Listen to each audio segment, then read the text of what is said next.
Hola, bom dia, alegria. Munson here from expatsportugal.com with the Good Morning Portugal live stream. How are you this morning?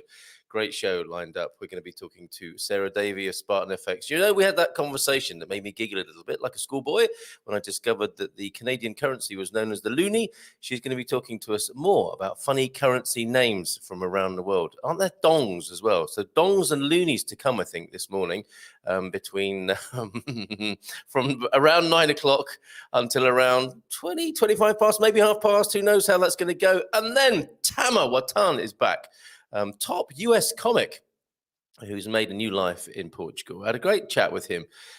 Some time ago when he first moved to, he was hoping to start a career in Europe, carry on his comedian career, his comic career here in Europe, and just arrived in the pandemic, which completely screwed up his plans, basically, to tour the European comedy circuit.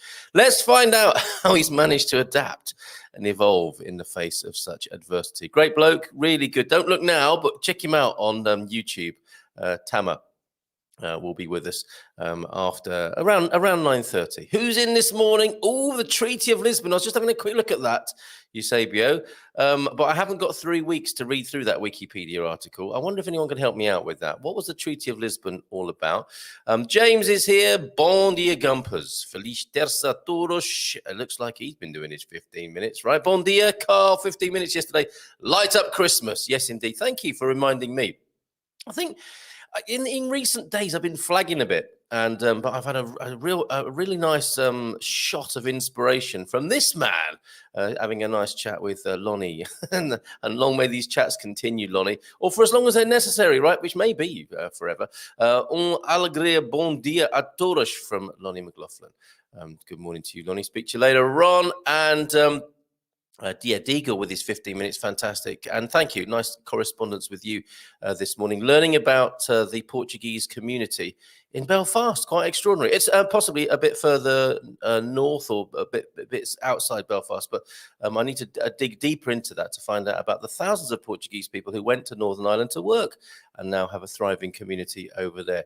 Eusebio is here, of course. Bon dia, gumpadores. And now I like this. We've not called ourselves this before. This is very smart, Prof, as we would expect from you, of course.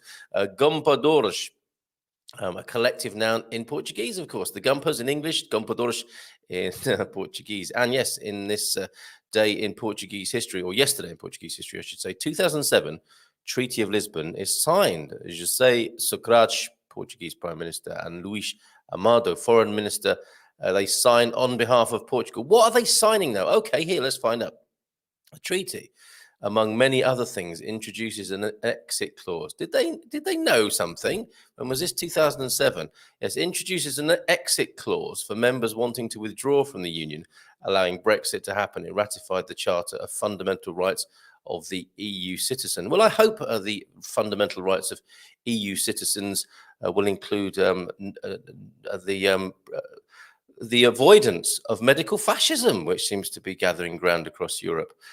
So let's keep an eye on that, show, and hopefully the EU superstate federation won't be used as a big stick to beat people into having a medical procedure they don't want to have. Rebel Mama, hola, bon dia, minha, meus povos, my people, my tribe. Good morning to you. Khadija, you who made a doctor's appointment yesterday via phone, all in Portuguese. I did it in Portuguese. Right, you get one of these, of course, for doing that. That's quite incredible. I'm so proud of you. And there you go. I did it in Portuguese. Let's take you. God, I didn't think of that when I made this little domestic meme up. So let's let you have the full glory of that. Well done, Rebel Mama, for phoning the doctor up and doing it all in Portuguese. Crikey, you might. Did you need any specialist vocabulary for that? I don't mean to pry. It's none of my business. Jim White.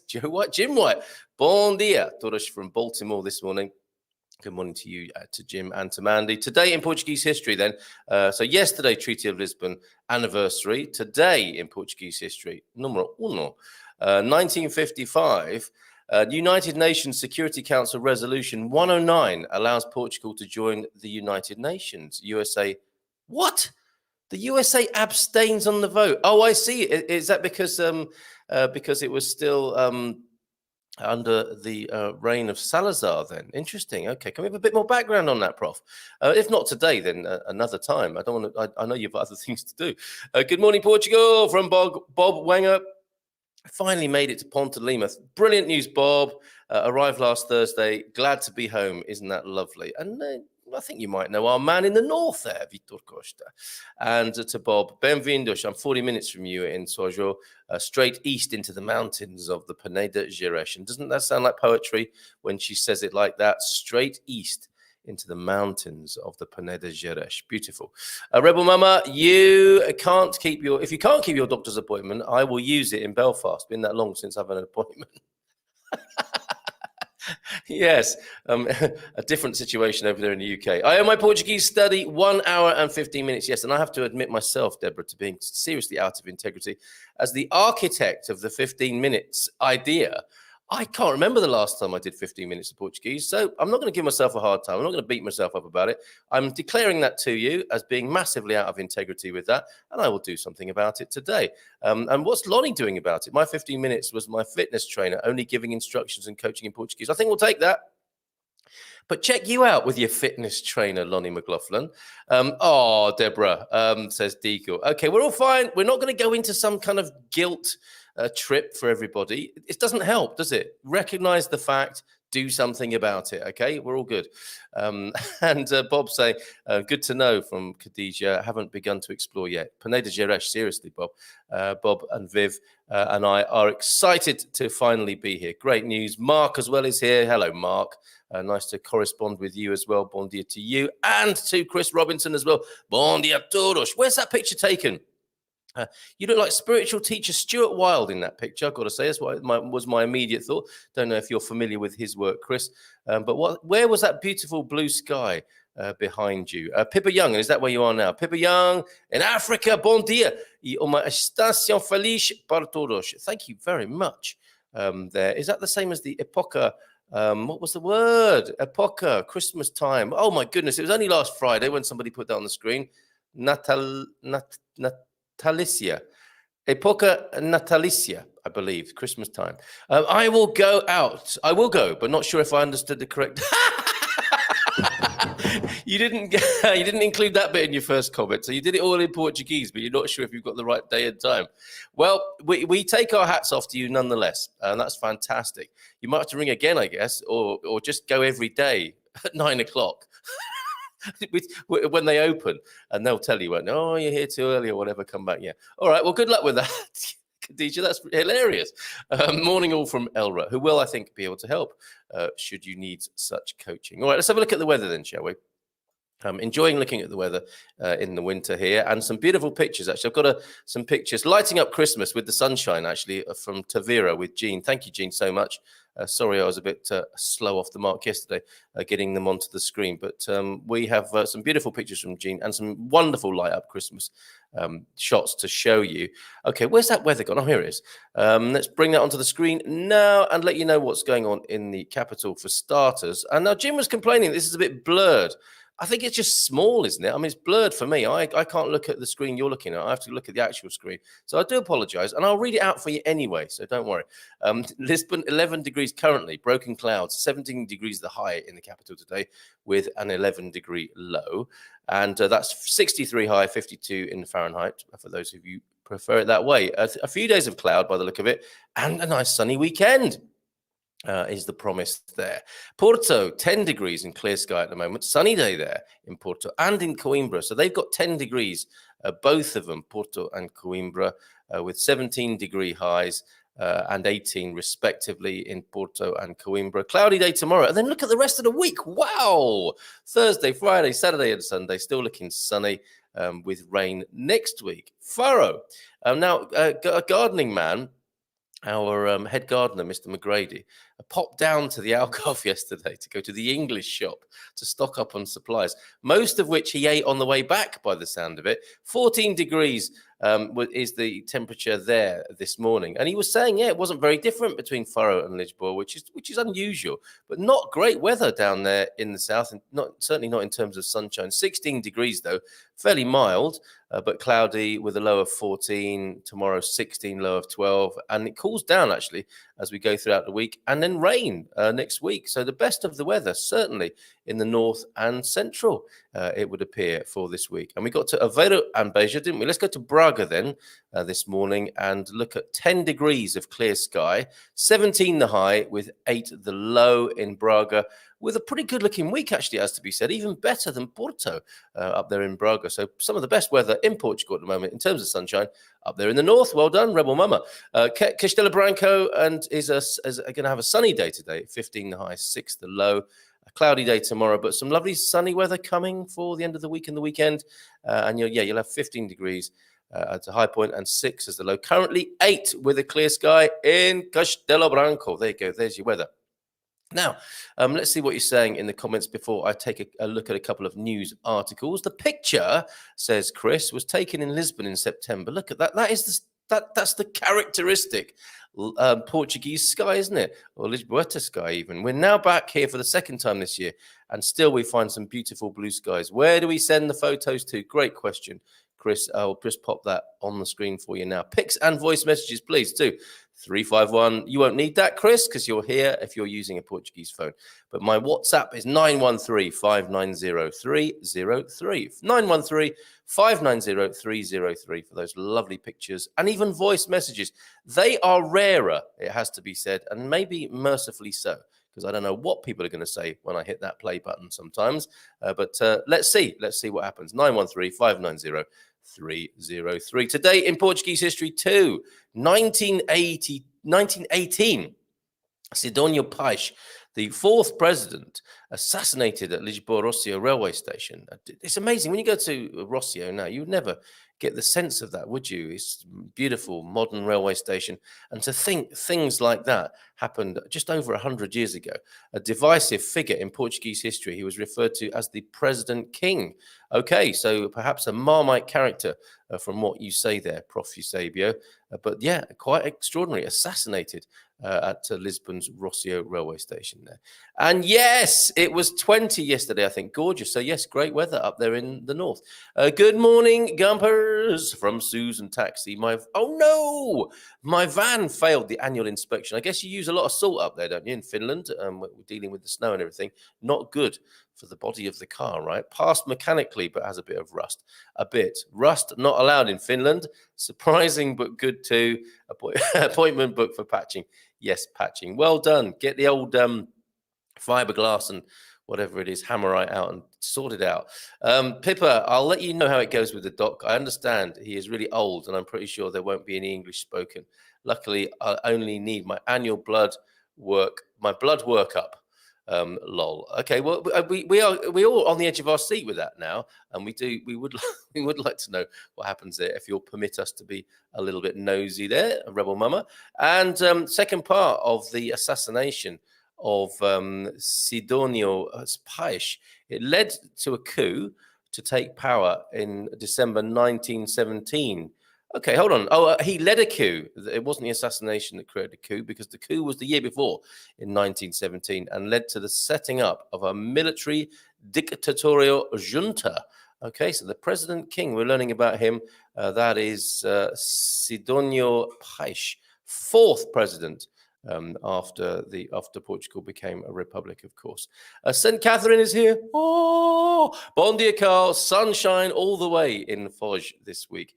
Yes, very good. I'm so glad to hear it. It's been beautiful. We were over your way, St. Catherine. Forgive us for not popping in, but we were over at the playground yesterday afternoon, and it was lovely. Shout out to Lloyd, straight talking Yorkshireman Lloyd, who I met yesterday. Great character, a brilliant bloke, and our kids got on really well and had a fantastic chat with Lloyd. So great to make your acquaintance, Lloyd, there.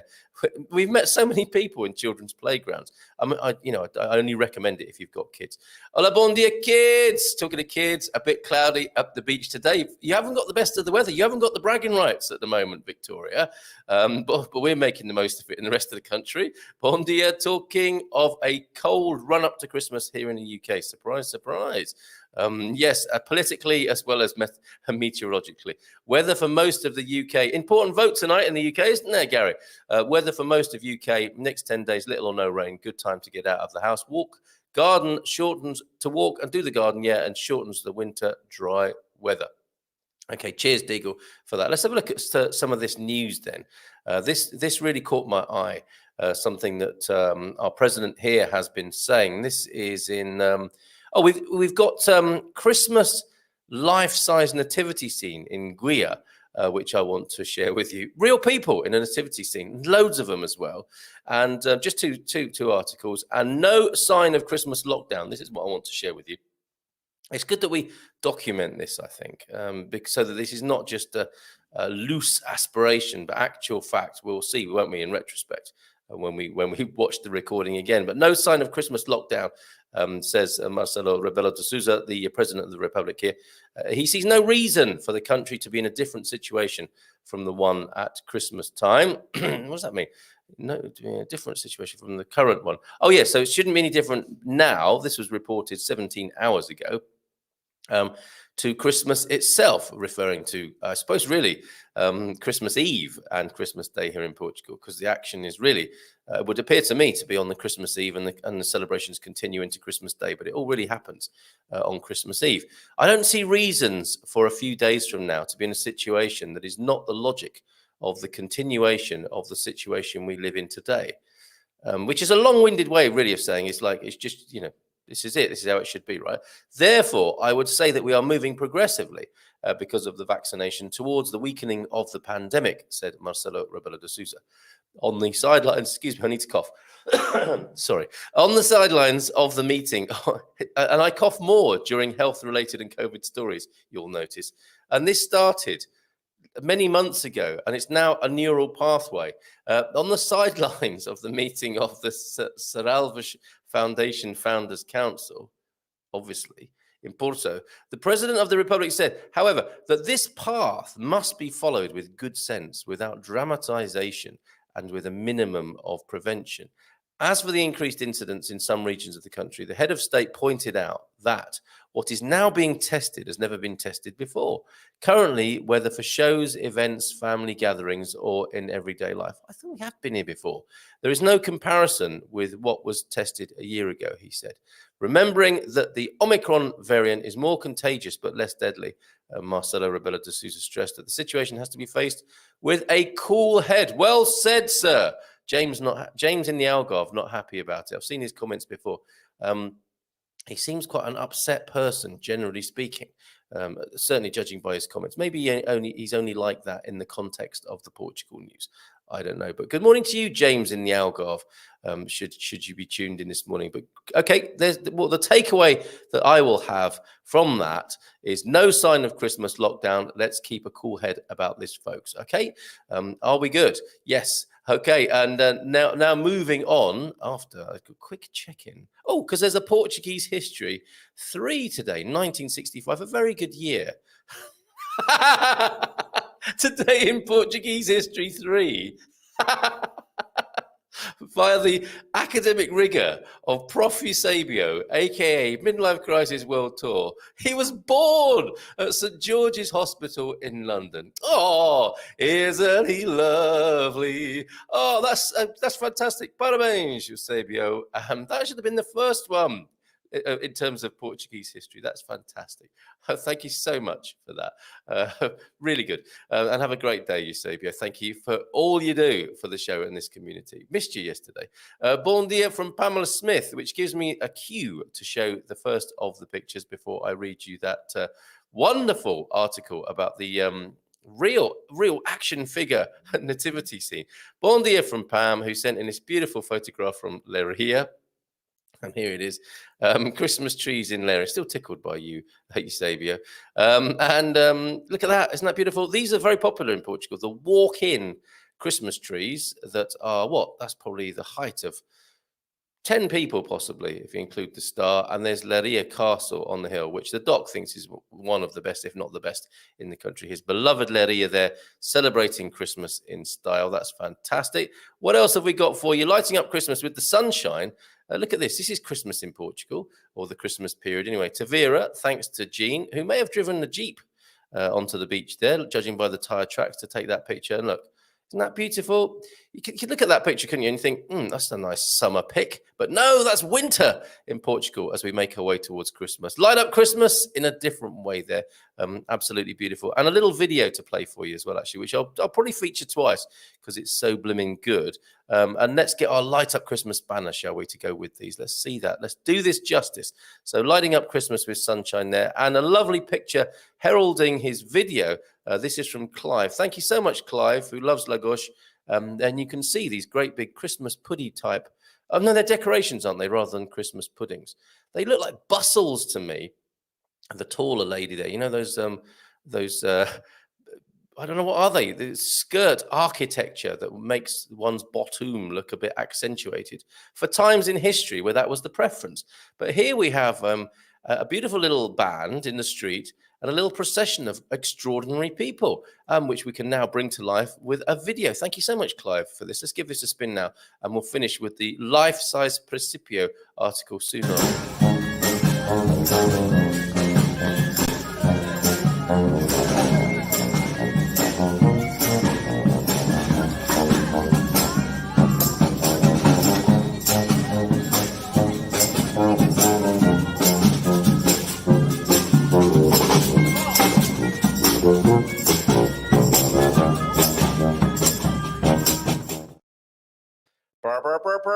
It's almost as if they should be doing Sir Mix-a-Lot. I like big Christmas outfits and I cannot lie. But that is superb, and we will play that again before we leave today. That is absolutely superb. Thank you so much, Clive, for that. Really, really appreciate that, and all the incoming pictures and videos that are helping us light up Christmas here on the live stream. Okay, so no sign of Christmas lockdown. We've done that. We want, yes, Christmas brings life-size nativity scene to Guia, which I hope I pronounced correctly, because it's thoroughly appropriate for this. Have I had that on there all the time? I don't mean to have that background. Here you go, that's better. Okay, that was for yesterday's gardening Q&A. That's what we have on a Monday evening, 6:15. Okay, with the wonderful John and Anna from the Fresh Air team. Okay, Christmas brings life-size nativity to Guia, and let me know if I've pronounced that correctly. Let's have a look at this. Small town of Guia, Albufeira, is celebrating the festive season with a life-size nativity scene created by British sculptor Toyn Adams, a Christmas market taking place on December 18th and 19th, and an exhibition of Christmas trees made out of recycled materials. Excellent. Good effort, Guia. The nativity scene is displayed between two religious landmarks, the Ermida da Nossa Senhora da Guia and Igreja Matriz, and depicts several historical scenes associated to the birth of Jesus Christ. As you might expect at this time of year, it will remain on display until, of course, 12th night, January the 6th. The Christmas market, the Mercadinho do Natal, will be held in the car park of the Guia Sports Complex, the Polidesportivo, and will feature stalls selling everything from handicraft to toys and traditional liqueurs and sweets. Yum! The market will be open between 2 p.m. and 7 p.m. The Christmas tree exhibition can be visited at Guia's medieval cemetery between 9 a.m. and 9 p.m., starting on December the 9th and ending on January the 6th. The trees were created by local students and residents of old people's homes using recycled materials. Said Albufeira Council in a statement to the press. This is an inanimate object speaking. The council said, the goal of the Christmas program is to promote the spirit of the season and bring joy and hope to the borough's families and business owners. Love and joy come to you. Yes, quite right too. And I thought there was a picture of the life-size folk in this life-size Principio, but no. And I thought I had loads of other info. Must have been reading a different article now about how many people are involved in this life-size nativity scene. I think I'm reading the wrong one now. This is this is a story with life-size figures in it, but there's actually almost like a passion play. Unless I fell asleep this morning, I think maybe what happened was, I'm going to let you into a secret here. I was looking at these news articles in bed this morning, and maybe I drifted off and dreamt that there was like a passion play style Principio with hundreds of people in it. And I'm going to have to try and find that now, because I've really confused or surprised myself there with that. So, okay, that's enough of that life-size nativity scene for now, but certainly worth going to Guia, is it not? And let's see what you're saying in the comments. Ooh, that's weird. I will. I'll let you know. I'll update myself and then update you in turn. Anybody up late last night to watch the Geminid meteor shower? Wow, we saw quite a few with the moon still lit up. That sounds lovely, doesn't it? It's all going on. Great weather and meteor showers up there in the north of Portugal. And Dr. Maynard's required. Bring back the banana slug. Yes, I said it's been a long time since I've sucked on a doctor. I feel again. I feel a little bit out of integrity because instead of buying Dr. Maynard's, I have been I've fallen for the marketing of Halls, which I'm pretty sure are not a Portuguese brand in any way, shape, or form. And I will be returning to the traditional and national lozenge of choice, Dr. Maynard. Thank you for that reminder there. For anyone who doesn't know what on earth we're talking about, let me scroll back to my picture deck is completely filled with Christmas pictures, thanks to you guys now. But I have had the foresight to not remove this picture. That's what we're talking about. Look at those people. That's the before picture. All those characters on the left there. Dr. Bayard's, thoroughly recommend them. If you've seen them in the supermarket on your travels here, do not be afraid. Buy a bag. They are what you should have in the car and certainly throughout the autumn and winter here in Portugal. And of course, banana slug. What's he talking about? This is where they come from. We haven't seen this for a while, have we, folks? The banana slug there, that is the raw material of that wonderful blob of banana sluggery that you can see on your screen there is the raw version of the Dr. Maynard lozenge before it is turned into little pellets and probably do you think they're hand wrapped, or is there a machine that can do that? And we want to meet that lady, don't we? Prof, do you know her? Can we track her down and get her on the show, or somebody who works from the Dr. Bayard's factory? That's fantastic. Thank you for that reminder, Deagle. So what else is being said before we play the 9 o'clock theme and then welcome onto the screen, Sarah Davy. Feliz Aniversario to Eusebio, of course, the birthday greetings for the birthday boy, the prof, from James, from Elra, from Pete as well. Freedom for tooting. Happy birthday, Wolfie Smith. That's him. I think that cap does fit, doesn't it? Or beret. World Tour, parabéns to you from Pam as well, and from Deagle. Everyone getting behind the birthday wishes here. Fantastic. Pippa as well. And you aren't allowed that many candles on a cake due to the fire hazard, by the way. And from Eusebio himself to Pete, St. George's was in Hyde Park Corner back then. Oh, yes, of course. He's always been an uptown boy. Sue says, I have not seen salt used on roads in Middle Finland. Middle Finland, that's a great description. Small, gritty stones and mandatory studded tyres. I bought a used van. Who knows where it's been indeed. Nubianette, happy birthday, midlife crisis, world tour. You beat me by 1 year. 65 is a fabulous vintage, has to be said.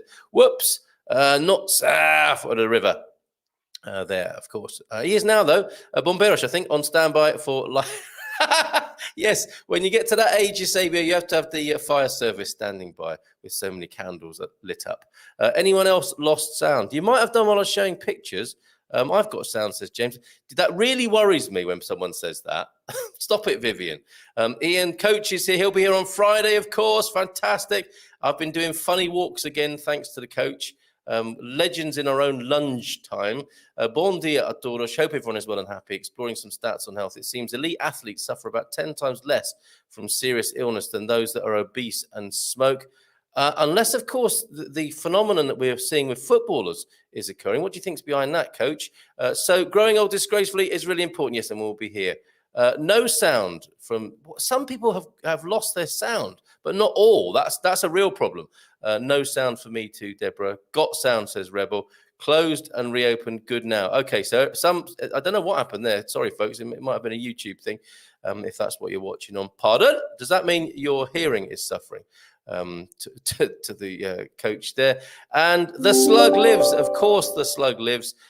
He was frozen for 2 seconds for me. Was that me or the slug? And a refreshed work.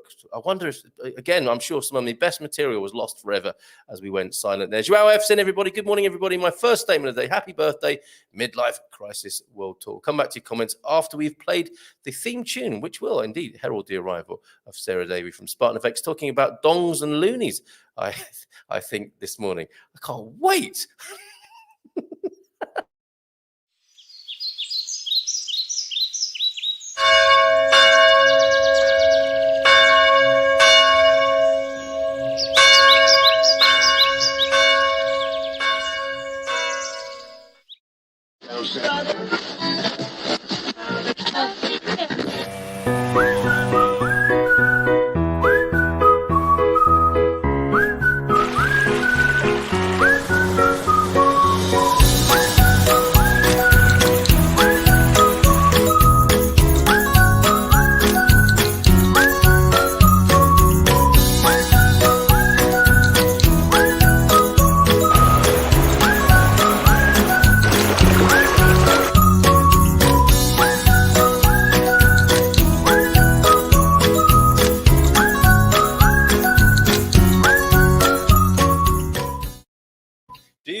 now 9 o'clock here on the Good Morning Portugal live stream, and a great time. Why don't we bring onto the screen Sarah Davey from Spartan FX? Hello, Sarah. How are you? Hello, I'm good, thank you. Good morning. I noticed you could do magic tricks. You can turn a glass of squash into a cup of coffee. I see there. You see? Wow, nice Yeah, mug the as well. refreshments are very good backstage at the moment. Thank you. My That's tea. How are the mince pies? Are they okay? Yeah, they're lovely. Very nice, thank you. I'm so glad to hear it. Okay, so both you and I tickled by this idea that the Canadians have a currency called the loonie, right? But they're not the only ones. Is that right?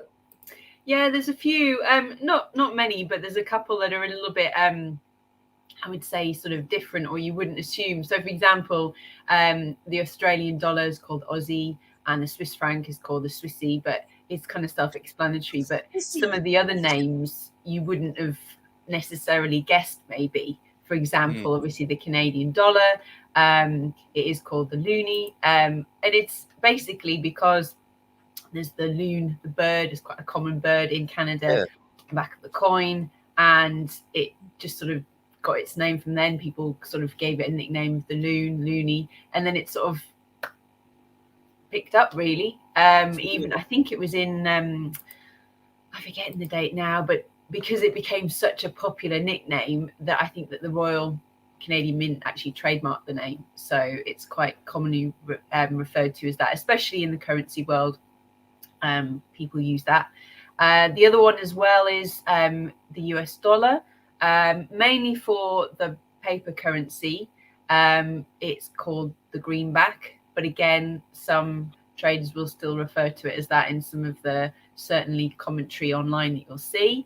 And that really originated from the fact that the original bills, or originated because the back of the bills are printed in green ink. Yeah, I've got one in my wallet, actually. Do you? For some reason, yeah. Anything, actually. for a long time, I've always carried an American dollar in my wallet, and the one time it came in really useful was when I arrived in Delhi Airport in the middle of the night, and I didn't have any local currency with me, and a driver picked me up, and we were leaving the car park, and as we were leaving, he looked at me as if to say, "You got to pay the parking here." I don't have any local currency. And so we just sat there. Nobody moved. And I thought, well, what do I do? I don't know what to do. And I thought, okay, I've had this dollar in my wallet that I've been carrying around as a lucky thing for probably for years.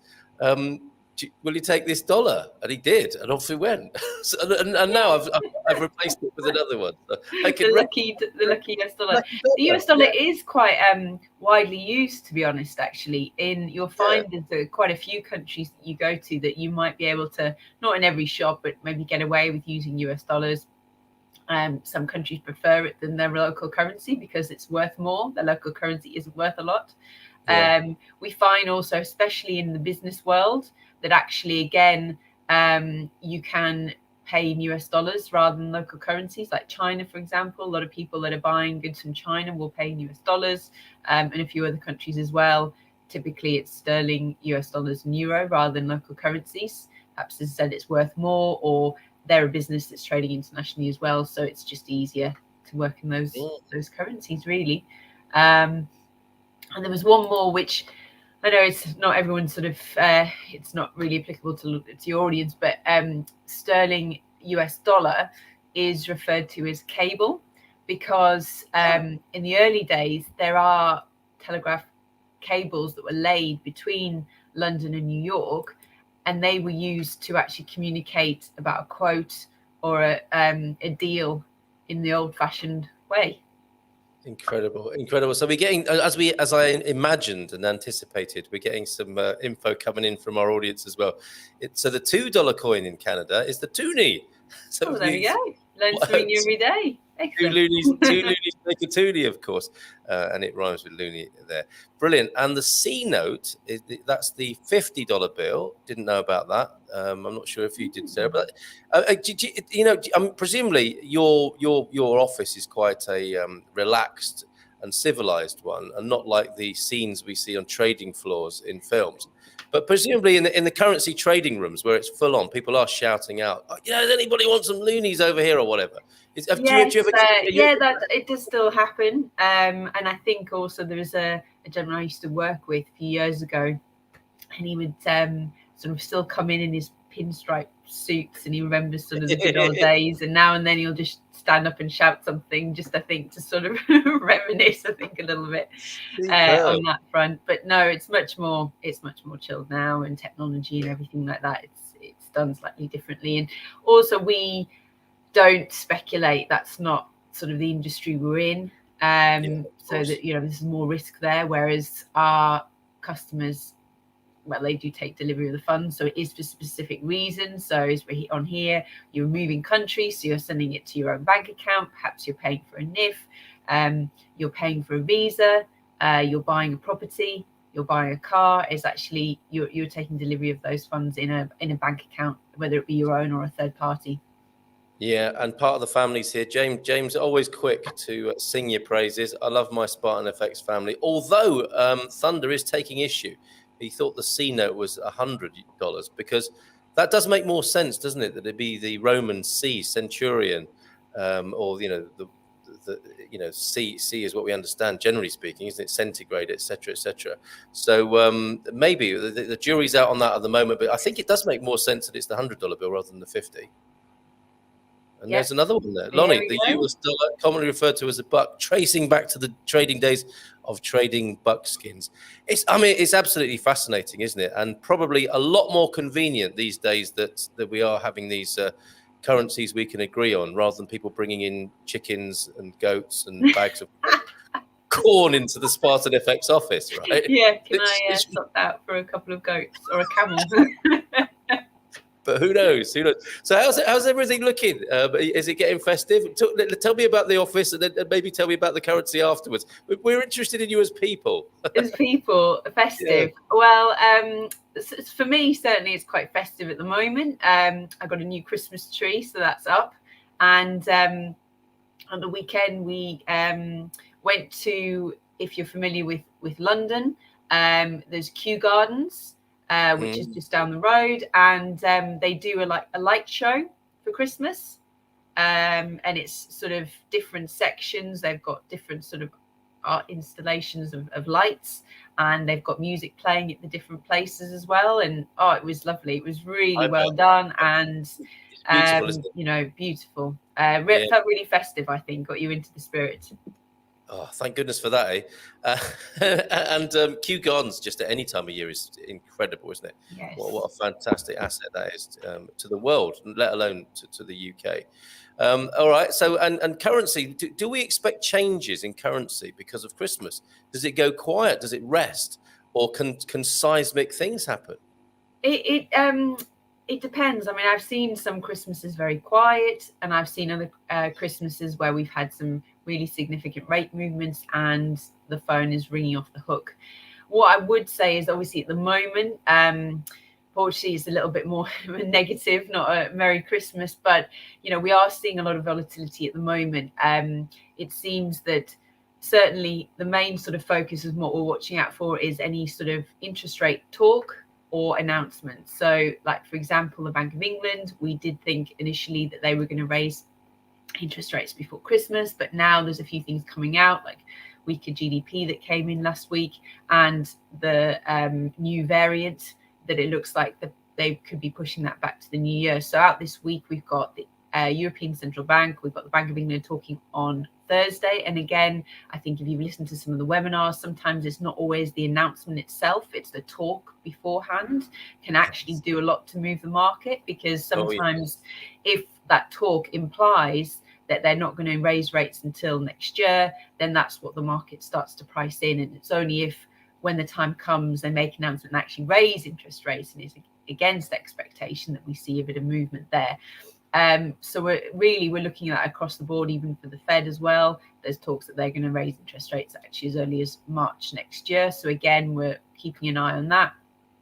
I think in the UK, we're already seeing sort of the supply chain issues, and we might see more of that coming up to Christmas. There's certainly been a lot of talk about shortages, and even to sort of supermarkets going to the extent of sort of getting their own container ships to make sure that they can get those deliveries on time. So that's affecting us. But overall, unfortunately, it is COVID again that's impacting us with this new variant. You'll have seen certainly in the UK that the Prime Minister has gone to plan B, and there's more restrictions might come. And again, really the key thing for us is that what is that going to do to the wider economy? There was already talks that we were obviously looking for an economic recovery.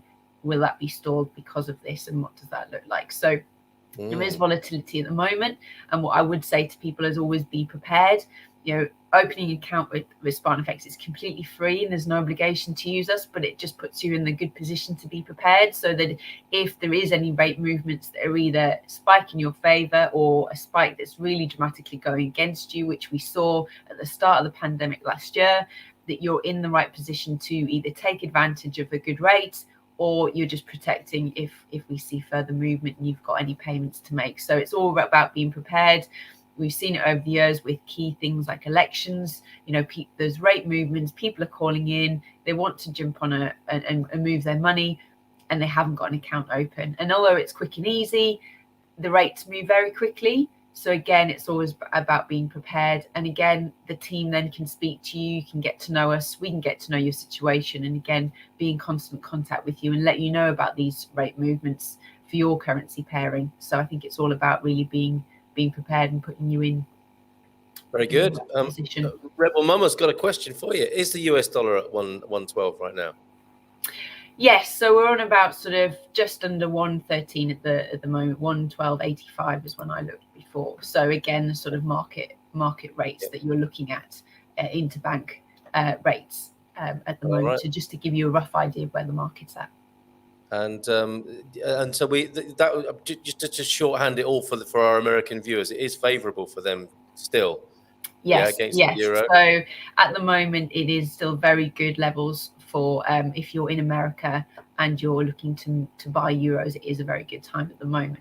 So again, it's all about sort of looking at what are your time frames. It's very good at the moment. Can I be moving my money in advance? You can either, we've got facility where you can, if you've got an account open in Portugal, you can move your money now. We can hold on to that money, or you can actually fix the rate for future payment without needing all the amount up front. So how that works is that you put down a 10% deposit, which isn't a cost or a charge, just 10% of the amount, the full amount that you want to convert. You pay the remaining 90% when you actually need the money, and the full 100% gets sent out at that point. We've seen that's quite good for sometimes where if maybe you've got your money sat in a very high interest rate account, but you want to take advantage of the rate, you don't need to withdraw all the amount of money. You can just do 10% to secure that rate. Or it's a case of what's happening right now. Is the new variant going to impact the rate? And actually now is a good time because we might see it move against you again. Well, no one's got a crystal ball, but it's all about just keeping on top of that rate for you. Yeah. And there's no minimum. So it's not like a bank account, and as far as you open the account, you have to deposit money. It doesn't work like that. It's a case of once your account's open, there's no minimum amount to trade. But as soon as you're ready, you can send the money in advance before you book, you exchange your money, or you exchange your money and then you can send the money to us and we'll send it straight into the account that you specify, whether it be your account in Portugal, third party, or if you haven't got an account open, we can actually hold the funds on account for you, and again, that's free of charge, just for convenience for you there. Marvelous. Okay, another question. There you go, Jersey P. I'm sure that answers your question. And to Rebel Mamas now, another question. If we move US dollars to Spartan over $10,000, do we have to report it to the IRS? I'm guessing yes, since it's UK. Is that true? We don't, you'd have to speak to an expert, whether you've got an accountant or you've got someone that deals with your taxes. It's really best to speak to a specialist. We do get asked this question quite a lot. And as far as sort of we're concerned, we don't report to the IRS. We don't speak to them. They don't knock on our door and ask any questions. We don't have to report to them. So from us, we don't do anything, but it is always a case of speaking to a tax specialist or someone that's dealing with that for you, just to double check what the implications are of ultimately you're moving it out of the US. So whether it goes to the UK or it goes to Portugal, I imagine it's very similar. But again, obviously, do speak to a specialist. There you go. So the responsibility is with the holder of the funds, really, rather than the processor of them. There it would appear. So James Holly, opening account with this is a lovely personal testimony here. Opening Spartan FX is easy. Getting US banks to connect with them may not be quite as straightforward as I think it should be, but that's not Spartan's fault. It's the US banks by the sound of it. However, we've heard these stories, haven't we, of you being quite helpful, and you're happy to ring an American bank, aren't you, and help them through it. And I think that's the other thing. The key thing is that we're here to save you money. So whether that be the rate on the day against, say, your bank, for example, or a competitor, or it's a case of keeping you up to date with what's happening with the rate to help you buy at the right time. As I mentioned before, that sometimes it does get overlooked, your international payments. You're just thinking about it when you move or actually need to buy a property, but always thinking about it in advance could save you money by moving your money when there's a rate spike, or perhaps it's starting to move against you, or moving it before you leave your country. Again, it might just be easy to get that money out before you actually leave. But I think the other side of the service that we offer is really that hand holding around the payment side of things, which again, I think until you actually start to come to move your money, you don't realize it's maybe an issue or you need that extra help. And it's really the team, I think, do a great job of, making you aware of the type of questions that your bank will ask you and the answers that you need to give them. Again, you mentioned our team will speak to your bank teller on your behalf if they are struggling. They've often never seen an international IBAN number before. So it's all very new to them. They've never, I think when the team spoke to someone recently where their bank had never sent an international payment before. So they were a first, which is interesting to hear, but obviously more challenging because they probably don't know what to do. So again, it's making sure that you're aware of that. And as Jim said, there may be sort of issues. You can do a test. There are some banks, that are better at sending money than others. So again, if you've got a bank with a couple of banks, it may be worthwhile that you can move it into that bank. The team will be able to help you with that. And there's certain types of accounts depending on what kind of savings or type of account you have as well. Some are easier than others, but again, the team have that experience to help you with that. And the other thing as well is things like, for example, which regardless of you use Spartan FX, any payment that you're making to a third party now, or even especially international, the bank's fraud team will call you and ask you questions. And again, we prepare the customer for that it's not something to be alarmed about. It's not something that's unique that's happening because you're moving your money to us. It is something that you would experience if, certainly in the UK, they're quite hot on if you're moving to third parties now or internationally. And it's just some questions. They're just doing their due diligence just to check those details. Once you've checked the details with them, then everything's fine. And again, as I said, we're certainly seeing it more and more in the UK, and it's just solely because more and more people are going online. That's what's happening now, obviously, with COVID, because you're not encouraged to go into branch necessarily as much. We're all working from home now, so there is more online banking, but as a result, obviously, there is more sort of fraud and things like that. So the banks are just doing their due diligence. So again, it's just making you aware of all the things that you could expect within that payment process, so that there's nothing of a surprise, you're not concerned about anything, and it moves as smoothly as possible. An ally in the process. All good, all good. So thanks everyone for the birthday wishes. Talk about gratuitously wedging your birthday into the comments. Yes, and Stephen's rumbled you. Has the whole this day in history thing been the build-up to telling you it's your birthday? I think that's very possible with the prof and his analytical, strategic way of thinking. Parabéns to you, nonetheless, Eusebio. Have a great day. And the C was $100. This controversy continues, and Oregonians living in Portugal, OLP in the house. Yes, it's the $100 bill, and it's maybe the Franklin that is the 50. I think Canada has a $5 coin now since I left. Haven't heard of it having a nickname though. What can we say for that? There's a suggestion of 5 loonies there. I guess that's No, I don't want to make an inappropriate mental health joke there, but there's certainly ground for a special nickname for the five loony. Surely, maybe it's called a politician. Five loonies in one place, or a parliament. Parliament. Hungary, circa 1946, when the country issued the world record denomination, the 100 million billion pengo. Have you traded much in these, Sarah, recently? The pengos? Look at that. Not the pengo, Hungarian florent. That's we still do we trade that, but I haven't actually heard of the pengo myself. It's not worth it. Look, you're only going to get 20 cents per 100 billion pengos anyway. It's probably not worth the trouble. So they're probably happy to take your US dollar bill, to be fair. yes, there's a guy in the reception with a wheelbarrow. He's come to get $1 for his pengos. Okay, there is a light show at the Botanical Gardens in Lisbon this year. So Kew and Lisbon, Botanical Gardens in Lisbon are lovely. I think it has an Alice in Wonderland theme. Well, doesn't the whole world have an Alice in Wonderland theme at the moment? Pam, I would say to that. Antonio F is here as well. Good morning, Antonio. The Cook Islands have a naked woman riding a shark on their $3 bill to honour the Polynesian culture. Well, that's their excuse anyway. Now, he's actually he sent a picture in of it. Now, when you go to some old pubs in Britain, they have a collection, don't they, of coins or notes stuck on the wall that people have tried to pass off or can't use or whatever. And it is amazing to see the illustrations on like this one. Oh, he's absolutely right. Look, a lady riding a shark. 3 Cook Island, are they dollars? Yeah, a $3 bill. That's also unusual, isn't it? And of course, numbers have different meanings in different cultures, don't they? But that's a beauty.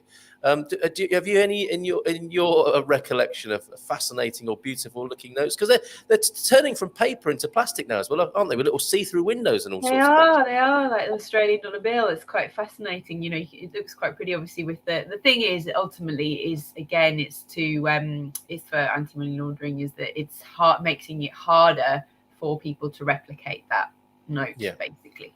Yes, indeed. But how long then? I mean, I guess it won't matter to you if some people's predictions that they will be entirely digital one day.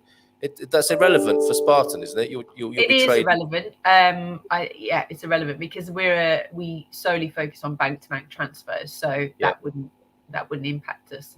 It's about the zeros, not the material. that matter. Okay, all right. And Victoria, this is really helpful. Thank you. I'm not a tax professional, but it looks like you would report that movement of over $10,000 to the U.S. Treasury Department. It's not a taxation matter. It's a sort of money movement and security matter, isn't it? And laundering, possibly, or anti-laundering. Bon dia alegria from Michelle in Australia. Fantastic. We were talking about you Aussies a little while ago. I thought I found the form on the IRS website. I only did it once. I was confused about how often you had to report. I will look again. Okay, let us know what happens with that, Rebel Mama, if you don't mind. Hola, bon dia. Looking forward to this weekend. The Jazz Funk track of the day, the Faiza de Dia, is Rolls Royce's Magic Touch. That's probably a tribute to you, the Spartan FX Magic Touch, when it comes to currency there, Sarah. It's been my understanding that it's the responsibility of the financial institution. Oh, my goodness. Okay. We'll get back to you on this. We don't leave stones unturned or things unresolved. So we will come back to you possibly before the next visit from Spartan FX, but we will look deeper into that, right, Sarah? And we'll nail that. Connecting my broker account simplified the transfer process greatly for me, says James. So there's a nice little tip as well. And it's the banks that have to report. So probably the deposit, where your deposit is, will invite you to tell the US government where your money is going and why. Strange times. Did it take a full suitcase of money to pay the rent in Hungary in those days? It probably did, didn't it? I wonder. And living in Belfast, I use both euros and sterling. That's interesting, isn't it? Yes, in Northern Ireland, you are right on the edge there, aren't you, of euro and sterling. As the Republic of Ireland use euros, you have to have 2 cash wallets and use mostly card. I'd never thought of that. And look at this. As if it wasn't incredibly interesting enough already, look at this detail. The woman on that $3 bill is called Ina or Ina. I don't know which it is, but we should see her again, I think, just quickly. And any other interesting pictures you have of dollar bills from around the world, gratefully received. But that's our winner so far, that $3 bill, signed there by the Minister of Finance with an Illuminati triangle on it as well. for those of you who like that sort of thing. Okay. Let's see what else is being said before we say ta-ra for now. And I think, is this your last one before Christmas? I think it might be, mightn't it? I think it is. Absolutely. Oh, no. I know, it's crazy. It's like less than 2 weeks now. Yeah, James Holly, it's your responsibility to report the F-bar, FABAR, 1 time a year. There you go. So I think we're getting to the bottom of that now. Thank you very much. And unless you are doing something illegal, reporting of funds over 10,000 is just a formality against money laundering. Your bank will report this, not you. No worries. Good. And the Queen's portrait was used for a series of Canadian banknotes in the 1950s. Artists retouched the negative to remove her tiara post-circulation. It was noticed that the image of a demon could be seen. When are you supposed to report? Okay, so let's take this to the. I think could somebody initiate a stub or the beginnings of a thread on the forum, please, about this, because this is going to be really helpful to Americans moving money. Please, somebody do that, if you will. The most authoritative among you, there's a challenge on this matter. If you could take that to the forum, that would be fantastic. Okay, and Rebel Mama, I'm reporting the Portugal situation. The bank might question the customer about the origin of the money and request some evidence. Okay, so let's get that over on there on the forum. I think it just remains for me to wish you all our very best from this community, from Expats Portugal, from the community here, from the Gumpadores. Thank you so much, Sarah, for joining us, and to Ben throughout the year and keeping us informed and providing us with such a fantastic service. No problem. Thank you again for having me. Merry Christmas, everyone. Happy New Year, and I'll see you next year, 2022. Yes. All right, and I'm hoping you'll be getting some sherry in that Good Morning Portugal mug of yours there, whilst pretending to drink tea or coffee and having a nice mince pie in due course. Well, it's mulled wine, actually. That's what I was drinking at the Christmas Of course it is. Yeah. Very good. Well, all the best to you, and all the best for a fabulous 2022. You too. See you soon. All right. Bye, everyone. Thanks so much. Bye-bye. Bye. Boas festas, Feliz Natal. There she goes. Sarah Davy there with her, proudly sporting a Good Morning Portugal mug, which you can get from our merch section on the website there. So let me just remove those banners now. Yeah, if you could, that would be awesome. If you could take the discussion about the money laundering thing, the F-bar reporting to the forum, that's going to be really helpful to people. I would so appreciate that. We're standing by, waiting for Tamer Katan to join us, top US comic. But before he joins us, we'll have a look, of course, a few more of your comments. I'll just check though in the email to make sure he's all right this morning and that he can get through. Oh, he says he's backstage now, but I can't see him. That's the interesting thing. So what I'll do is I'm just going to resend the link to make sure he's got the correct one. It seems only polite to do so. Found it. I'm backstage now. Funny thing is, I can't see him. I'm just going to say, please check. Use this one. This is how it works. You have to create a little link and people can come backstage. And you're all welcome to, I should say, at... oh, he is backstage now. I hear a reassuring boop in the background there, and he's just about to join me. So please welcome onto the stage. He's heard this once or twice. Please welcome to the stage, Tamar Katan. Hey, Carl, how are you? I'm really well. What do you normally have when you come onto the stage? Yeah, you said it just like that, except people pronounce my name 15 different ways, but you did it great. I remember from last time. But do you have a real sort of high energy track that gets played as well? A favorite of yours? You want to hear something funny that I think expats might enjoy? Like, so much of my comedy is about being an immigrant that a lot of times I play the Led Zeppelin immigrant song. Okay, as you come. Well, let's start there, shall we? It's so great to have you back. Thank you. Great to be US comic Tamer Katan is here, everybody. I'm really looking forward to this chat because I was watching you on YouTube yesterday. You're a hilarious man. Oh, thank you. Your beginnings, Jewish and Arab parents, it brought up in a Mexican neighborhood in America. That's a rich theme. That's a rich theme of material. How was that?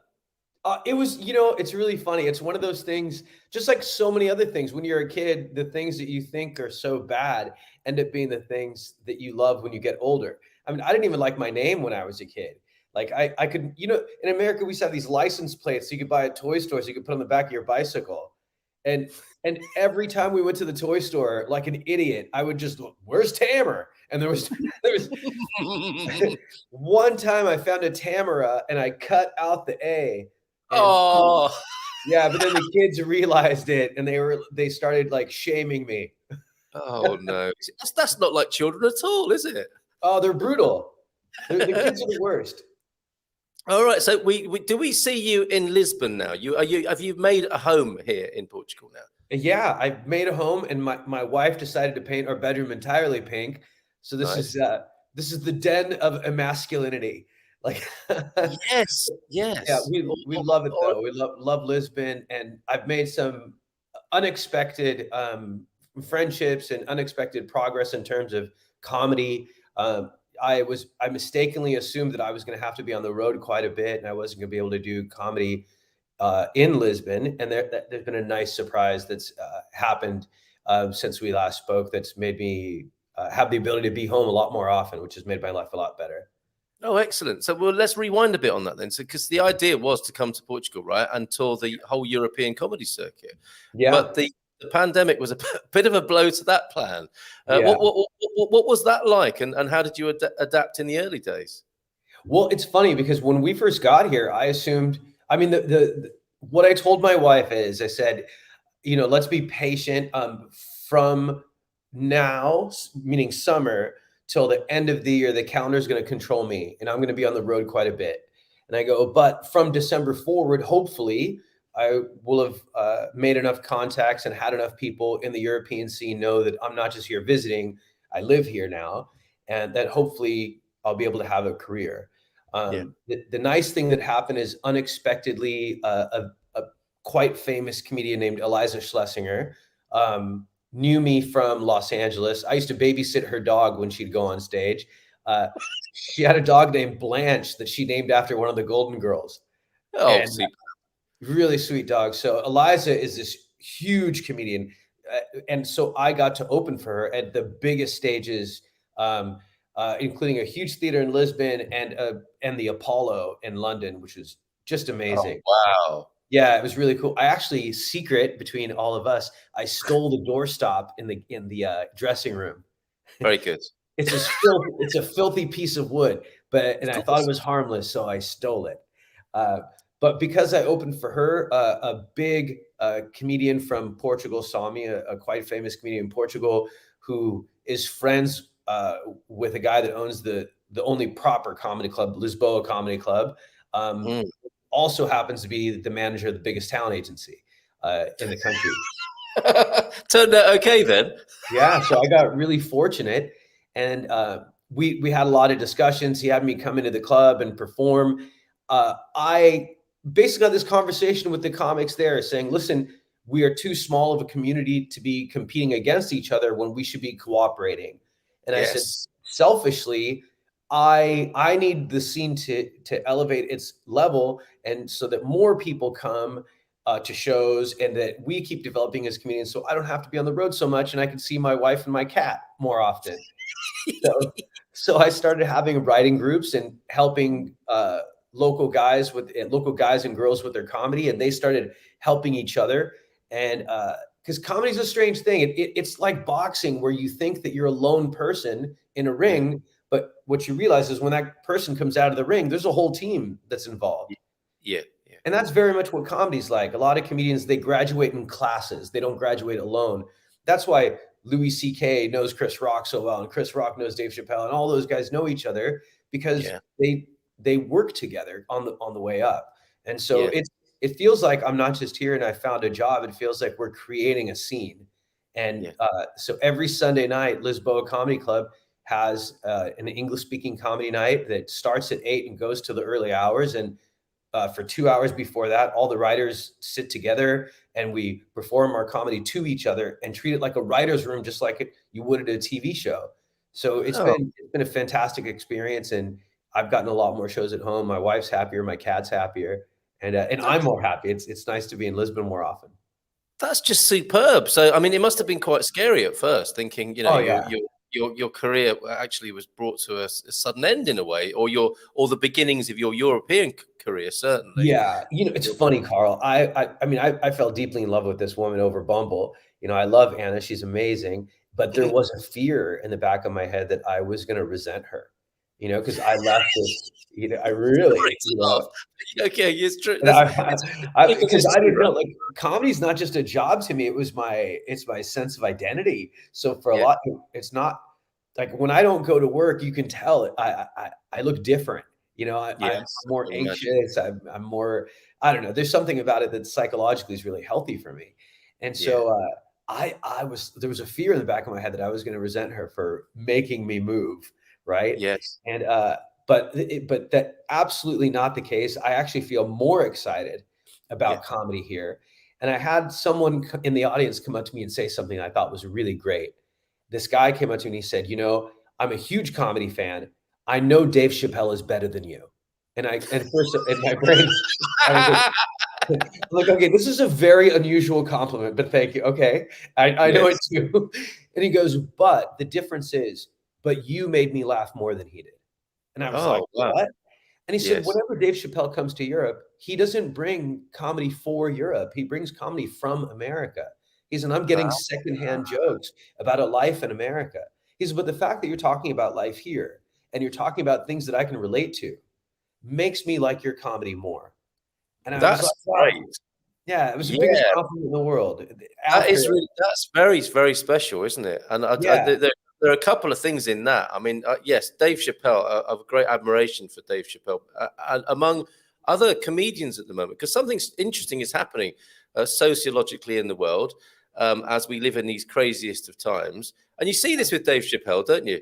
The man has become a philosopher. yeah, Um, and social commentator, like him or not, he is. It's been left to him, it would appear, and other comedians to almost wrestle with the social conscience yeah, um, at the risk of their careers. But it's something fascinating is going on, isn't it? That we've got to this, that yeah. the people you used to go to see to give you a good laugh are still doing that, hopefully, but they're Yeah. really making you think as well. I mean, am I right with that? Is this a phenomenon at the moment? 100%. I think you're absolutely correct. And I also think that that is a huge beam of hope. Because if Yeah. you think about it, it's not that comedians are saying anything different than most people. It's that the comedians have the ability to put their soldiers inside a Trojan horse. So, Yes. you know what I Yes, mean? I So it do. looks like you're receiving a joke. It looks like you're receiving a gift, but inside that joke is someone's opinion. And I Yeah. think what that means is that people are open to looking at different perspectives, to hearing different things. Is and that barrier isn't as big of a wall or requires as long of a drawbridge as we originally thought. Whether you agree with Chappelle's viewpoints or not, like, I think that the idea of making someone laugh first, I think making someone laugh first is almost a reminder that we're human beings first, So true. and then So after that, being able to say, hey, here's my perspective, and let's hear yours, and it's okay that we have a different opinion. yeah, and I think in many ways it's so important that what the broadest sense. I use the word culture, but the arts, how and entertainment Yeah, provide this for us in hard times because at the best of times, entertainment and culture just seems to go a bit dry and corporate, doesn't it? And you would hope 100%. in difficult times, that's where the music, that's where the comedians Yeah, step out onto the stage and say, "Look, have you thought about this?" yeah, And people go, and really the reaction should be, no, we don't want to hear that. And then they go, hold on a minute, we do want to hear that. Maybe that guy is right. Maybe what these musicians are saying is right here. yeah. And it's coming in through music, through laughter. But I don't think the musicians are there with it. I think it's with the comedians at the moment. Yeah, I agree. I think you're absolutely right. I think being a comedian today is almost like being a musician during the Vietnam War. Yes, or Yeah, in the 80s. yeah, I know, my perspective context is 80s Britain. And it was with the music that so working class people found well, in any depression, music is so important to people for fun, but also there's the added level, the intellectual level of challenging ideas in music. But where are the musicians now? Is it just that we're too old to know and hear them, or are they not doing their job at the moment? No, they're there. I think it's just that they're being drowned out by the amplification and magnification of the problems that we're all having right now. I think the Yes. media has figured out that you can prophetize fear. Yes. and anxiety, and that's bad news just travels so quickly. The one thing that I really like, it really is the golden age of lying right now, isn't it? You know, it's the golden age of lying. It's the golden age of stupidity. It's the golden age of just like my opinion is more important than reality. But there's a saying I really like. It's an old like Buddhist saying, and it says there are only three things uh, that can stay hidden for a short time: the sun, the moon, and the truth. And Yes. I think like as big Woo! as lying is getting, that the truth always comes out. It always does. Yeah. Even like I know it seems right now that the people who lie about things and misinform people are getting away with it, but Karma's very good at her job, and she's very good. Where do you think where does Karma see herself in 5 years' time, do you think? If we're You know, talking about jobs. I think we live in an interesting time, but I think we forget that the internet is still new. In Yes. the context of the human experience, the internet is still new. Like it's 15 years, I think, not that much. And like 15 years after we discovered fire, we weren't searing tuna, right? We were Yes. still lighting our houses on fire by accident, right? Like that's, and I think that's what we're doing now. I think that we're course correcting. We created the internet. It was a beautiful thing in the beginning, and it does what always happens with humanity. We took it in an ugly direction, and we Yep. will course correct. And I think the people that have their hands on that steering wheel is the next generation. Yes, well said. Fantastic. I didn't Yeah. expect to be talking to you this deeply this morning, but I'm so glad we are. Well, this mustache is practically a beard, so there's wisdom on this upper lip. Practically a beard. And that's a great review of your moustache. Sometimes your luck is just around the corner. Tamer got his break. That's spiraling into success. And I love what's happened for you here and your Thank you. contribution.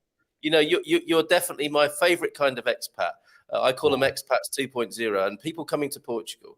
It's so important that, yes, come here to enjoy this amazing country. Yeah. But there are so many people coming now who want to give something to the culture as well as enjoy something from it. And you've hit the ground running with that, with your contribution to the comedy circuit by the sound of it. Thank you. That's really nice. I mean, I think I've really been lucky though. And thank you. Is it Deagle? Daigle? Yes, Deagle. Yeah, Deagle. That's such a cool name. Thank it you is. for the comment. That's such a nice thing to say. I really appreciate that. There's a guy that I met here named Nelson Fernandez, who's the owner of the Lisboa Comedy Club, and I think like it was him who approached me. Sounds like a romance novel. He's the one who approached me and said, Did he "Hey, drop his handkerchief? Did he drop his handkerchief on the floor so that you could pick it up?" yeah, I don't know what it is. It's whenever I speak to English people, I drop into language from the theater. Yes. I told this to one of my friends before. He said, "Oh, what's it like speaking English with British people?" I'm like, "It's like having a conversation but the British people are speaking in cursive, and the Americans are speaking. But when Americans speak, it's as if someone's writing with a crayon." Okay. Oh, super. We got some lots of lovely comments for you this morning. And commentary here. The wonderful writer James Baldwin said, "Artists are here to disturb the peace. Comedy is an art." Well said, Rebel Mama. I love that, and I love your name and your hair too. Yeah, she is awesome, Rebel Mama, as the name suggests. George Carlin was a master of comedically rapping the truth about the Vietnam War and other political issues. Absolutely. Well said. I actually met his daughter. You want to hear something crazy? I met his daughter at a comedy show one time, Kelly Carlin, and it was a political show for this place called the Basel Arts Group in Venice Beach, California. I didn't know who she was. I did my set, and she was following me. As I was coming off stage, she whispered into my ear. She goes, "You son of a B." I don't know if it's okay to say the B word here. She goes, "You're a son of a B." And I just looked at her and I was stunned. And then she went up and she goes, "I'm not a comedian. I'm just going to read from my book." She's "But wasn't he great?" And then the audience applauded. And at the time we were doing Trump jokes. And turns out it was Kelly Carlin, and she was reading from her dad's book. Wow. And then after the show, she goes, "Wait, I don't want you to leave. I have something for you." And she gave me a copy of her book. It's called Carlin Family Matters. And then she autographed the book and said, "If my dad met you, he would have loved your comedy." Oh, isn't that precious? Yeah, So I still get goosebumps. is that next to your Apollo doorstop on your shrine of great comedy? things. I didn't ask you about that. I mean, that is one of the greatest comedy stages of the world, isn't it? The Hammersmith Apollo. It really I mean, is. as a teenager, I went to see bands play there, you know, Right. and I saw some amazing bands at Hammersmith Odeon, as it was called then, and it's now the Apollo. What was it like to step onto that stage? Oh, it's so validating. You know, it's a really interesting thing, especially nowadays, speaking about, you know, the time that we're living in. The time that we're living in right now is comedy's a craft, and it Yeah, takes, you know, 10 years to find your voice. It's a really interesting thing. It's like your comedic taste is here, but your comedic yeah, ability is here. And okay, that's the frustration of a writer. Until those two things match up, you don't really find your voice. You want yeah, to say this, but you can't until you learn for it to match up. yeah, So what's happening in comedy right now is there's a lot of people who are becoming famous online from Instagram followers or YouTube followers, but then when they put them on stage, which is a different craft, then the experience isn't great for the audience. So it was really validating to have met someone like an Eliza Schlesinger 8 years ago, have her remember me and know that I'm a strong comic and bring me on to the Apollo. So backstage, I was standing back there, and I mean, my nerves, I'll be honest, I was trembling. You know, it was yeah, 5,000 people who were 5,000 people not there to see me. yeah, right, You know, yes. so it was almost like being the free appetizer at a restaurant where people are coming in for a specific dish. You know, I was the chips and so I was the opening band for the Beatles. That's what it felt like. Wow, So but she was so kind and so wonderful, and she said, "You know, I want you to do more time because I think you're great." So instead of the traditional 10 minutes, she had me do 25 minutes in front of 5,000 people, and it was amazing. I mean, every joke landed, every joke hit. There's a mantra that I say on the way up to the stage, and it's the word play yeah, and be grateful and remember that this isn't a job. This is a gift. And so that's what I try to do when I go on stage. I just remind myself that this is the greatest job in the world, yes. and that I'm there to play and have a good time and remind everybody else to laugh. And I think that it was contagious, not just the jokes, but I think my energy is what they felt and what made me I get can through that imagine. 25 minutes in a breeze. I can imagine, and I think there's, I don't know. I want to say you've earned that, obviously, because you Oh, know you're cheers. talking about that gap between how people think they are and how they show up on stage, and that those things have to be brought together, don't they? And Yeah, there's no other way to do that except to do that, right? exactly. So you've been. I mean, you've had that beautiful. I can feel it. You know that beautiful moment, the crowning glory of being on the Apollo stage, Yeah. but that had behind that are all the other times you've been on stage, right? Where you've had to just show up and face the slings and arrows of the comedic trajectory. And then that's not always pleasant, presumably. It is, but there's when you've all the stuff, all the shows that you don't want to have, all the Yeah, shows that you hate, where you go home feeling bad about yourself, or you go home wishing they would have applauded more, those are yeah, the shows that prepared me for the Apollo, of not the good course. shows. The Yeah, shows where I got a standing ovation or I had people say, "You're the best," those shows didn't help me. It's all the wow. shows that I didn't want, all the Yeah, shows that made me doubt myself. Those are the ones that prepared me for the Apollo. And when the show ended, I had either a 45-minute train ride back home or a 2.5 hour walk. And I picked the walk. It did was, you I was just so to full of be in that? adrenaline. Yeah, yeah, Yeah. incredible. Yeah. Oh, superb, superb. And these are transferable ideas, are they not? I mean, that's life as well, isn't it? Showing Yeah. up, you're stepping into what you really are, and facing the good and the bad of how life responds to you is what makes us right in the Yeah, greatest scheme. 100%. Yeah, 100%. I mean, it's so funny. A lot of times people are like, "Oh, this is a new chapter in your life." I'm like, "This is a new book." It's not a new chapter. It's like it's an entirely new book, and I think it's one of the gifts of being an expat is that yes. you get it's being an expat is literally the definition of saying, "If I only knew then what I know now." It is, isn't it? It's. I Yeah. mean, there's no coincidence that this room is pink because you're being reborn, possibly from a big womb. Okay. James, Bruce, Carlin, Rock, so many have used the Trojan horse at least since the late 1950s. Thank God for comedians. Totally Okay. agree. In their raw form are truth tellers. They are the original data network, applying critical thinking to the masses, breaking down information into ones and zeros so people can check that out. That's quite an Beautifully analogy. said. Yes, nice one, Chris. Seems a lot of corporate music. Yeah, and I think we're possibly in agreement about where music's at the moment, or we don't know about the music that is shaking the system from beneath the surface. At least in Portugal, we can still laugh about anything, says Elra, except Jesus. I'm not sure about that. I actually said a joke about God, and they laughed. Yeah, I'm sure. It's all about the audience, isn't it? As she's saying, if you mess with Jesus, the geriatric brigade will be in an uproar and flood you with criticizing mail. I can imagine, says Joao F., that Lisbon might appear like a small country village compared to the huge American cities. Hence the reason I'm delighted that Tamer was able to start a new happy life here. So that's from a Portuguese. Thanks, Joao. I almost met Joao in Porto last time I was there. If I remember. Yeah, I think Joao is the Joao I chatted with. I actually met several of your listeners last time I performed in Porto. It was real. One of them I bumped into on a bridge. It was great. Oh, I'm so glad to hear that. Yeah. Point taken, but the internet is a bit older. I had my first dial-up service around 26 years ago when one of my kids was a babe. That is actually that's material. That's that. But black music is all political. Listen to grime or drill, Carl. Absolutely. I mean, I'm a black music fan to my very, very roots. All the way in London, like I'm saying. Who have I seen at the Hammersmith Odeon there? Maze, I think. Frankie Beverly and Maze. There lies philosophy as well. They don't write them like that anymore. John Candy was my second city improv teacher. Mike Myers was what?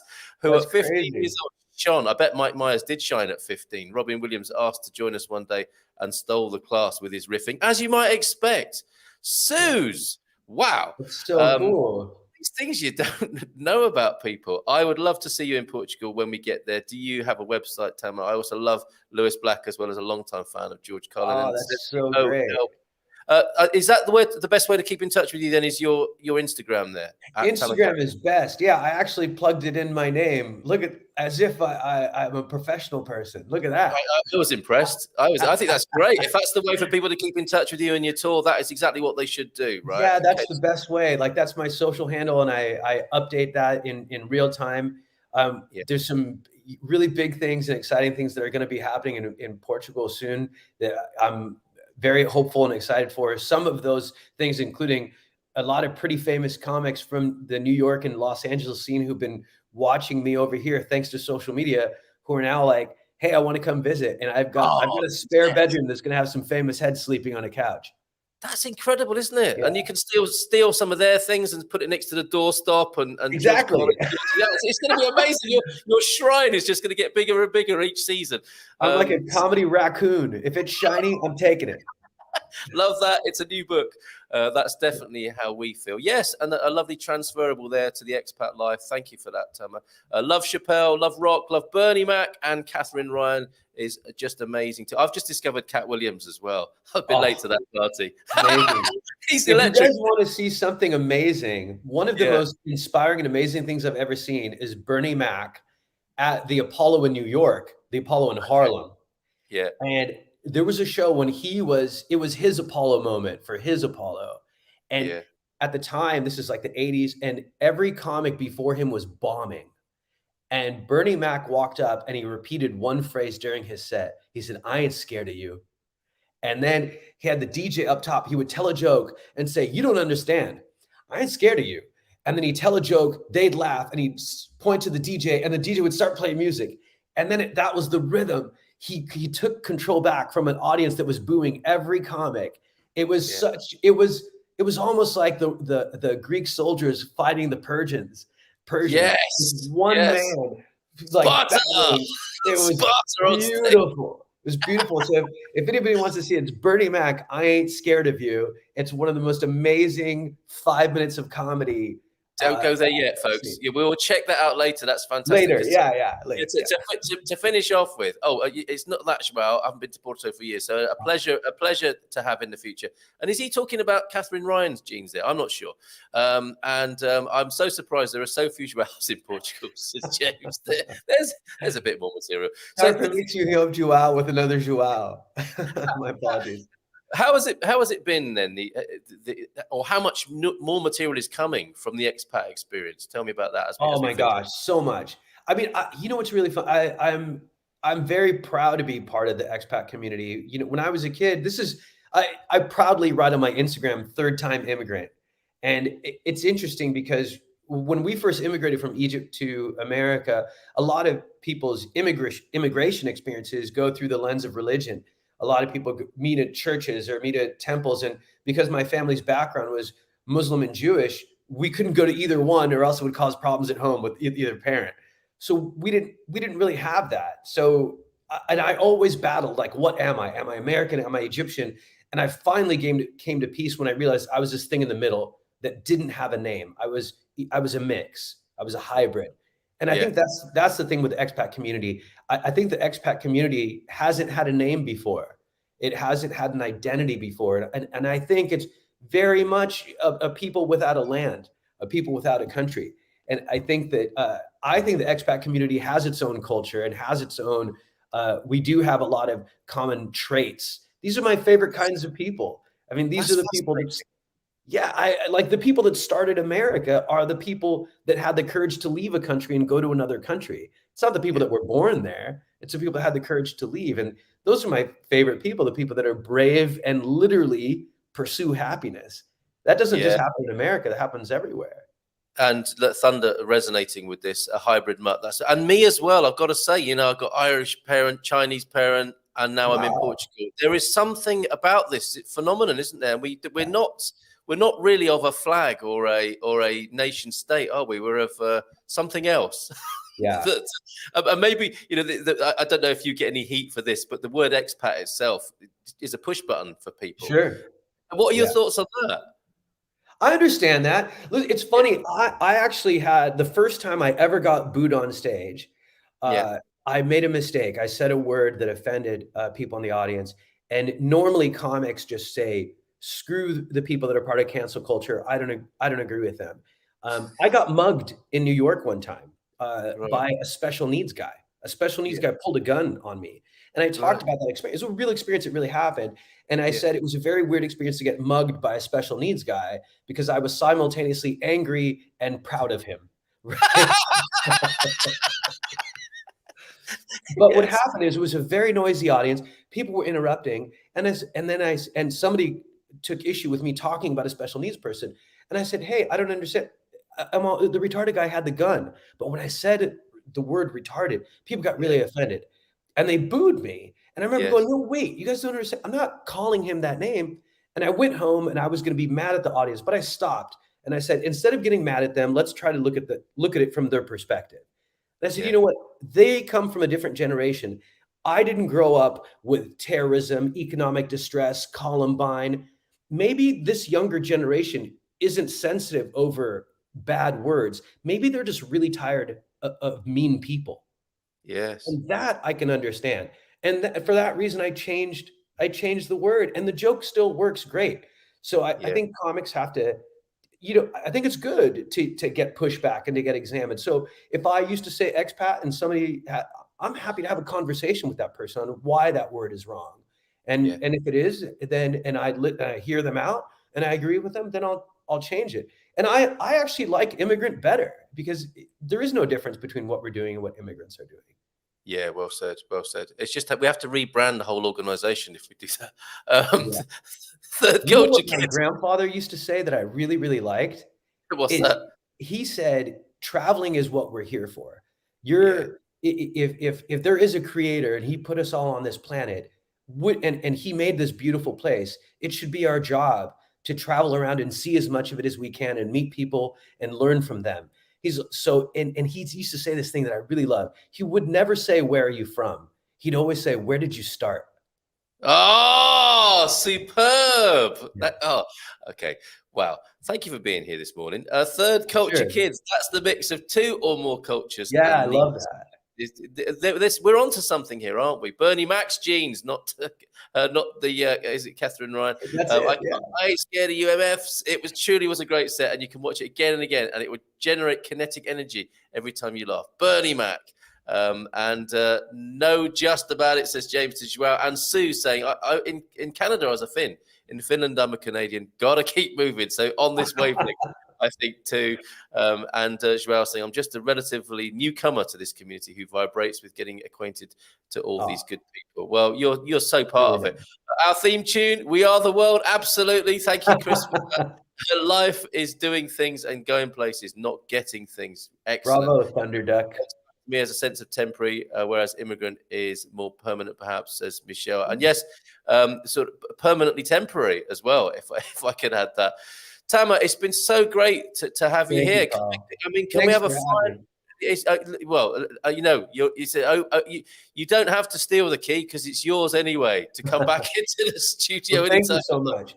And listen, and thank you guys for doing this. There's a lot of expat communities out there. I think the one thing that's hard to get, a lot of people always say to me, when you're an expat, what are the things that you miss from home? Are there stores that have it? And they think my answer is going to be Captain Crunch or peanut butter, but it's not. It's community. And like what you guys create here is a great sense of community, and us knowing that we're not alone and knowing that we have other people doing what we're doing is so inspiring and motivating. So thank you guys for creating this, and thank you for having me on. I appreciate it. Denada, it's a pleasure to do that, and it's a pleasure to have you here, and we hope to see you again soon. Tamar, when can people next see you? That's the big question. Well, we're going to have 2 shows in December, one in Lisbon at the Lisboa Comedy Club, and then one in Porto. And if you follow me on Instagram, I'm going to post it later today, and I'm going to put a show flyer. It's up on Eventbrite. If you put Tamer Kattan plus Lisbon, or if you go to my Instagram, I'm going to put it up there. And the Famous Grouse Theater at Lisboa Comedy Club is where we're going to do the show in Lisbon. And then and this is late December after Christmas, I think the 27th. And then the 28th, we're going to do a show at Teatro de Sa Bandeira in Porto. It's a beautiful theater space in the studio room. Could be a bit of an Expats Portugal get-together, that one. Yeah, I wish you all the best with those. It's going to be a lot of fun, obviously. Thank you so much for being here, and we look forward to seeing you again soon. Take care. We're going to go and dance. You guys are the best. Take care. Tamar, thank you so much. Bye for now. Thank you, everybody. We're going to go out with this.